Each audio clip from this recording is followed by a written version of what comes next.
Hello मित्रांनो, मी पल्लवी घेऊन आले तुमच्यासाठी एक टिप व्हिडिओ। मिक्सरच्या भांड्यामध्ये व्यवस्थित बारीक होत नाही, धार खराब झाले, फेकण्याचा विचार करत नका करू। ही टिप्स वापरून बघा, नक्कीच भांडं शार्प होईल, ब्लेड शार्प होतील। त्याच्यात हे आहेत फॉईल पेपरचे तुकडे, तुम्ही टाका आणि 2 मिनटं फिरून बघा। हेही तुमच्याकडे नसतील तर त्याच्यानंतरची टिप आहे, आपल्या घराची भांडे घासायची स्टीलवाली घासणी असते, ही छोटे छोटे तुकड्यां टाकायचे आणि करायचे आणि मिक्सरच्या भांड्यामध्ये टाकायचे।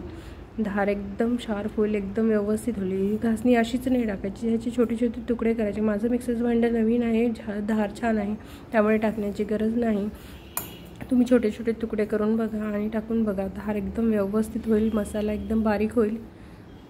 आणि त्याच्यानंतरची टिप मी तुम्हाला परत सांगते का, जर ते पण तुमच्याकडे नसेल किंवा नाही टाकायचं नसेल तर तुम्ही हे आपल्या घरात साधं जे खायचं मीठ आहे ते तुम्ही टाकू शकता। साधं मीठ तुम्हाला वाटते खराब होईल, तर हे जे आपल्या घरात बेक केलेलं मीठ असतं, जे केक वगैरे साठी केलेलं असते आणि उरलेलं असते, ते तुम्ही फिरवलं तर नक्कीच चालेल। कारण ह्याचा तसंही काही एवढा वापर होत नाही, फक्त बेकिंगसाठी होतो आणि ते बारीक असलं तरी काही फरक पडत नाही। थोडंसं बारीक करायचं, 2 मिनटं फिरवायचं आणि धार एकदम व्यवस्थित होईल। टिप्स आवडल्यास, व्हिडिओ आवडल्यास लाईक करा।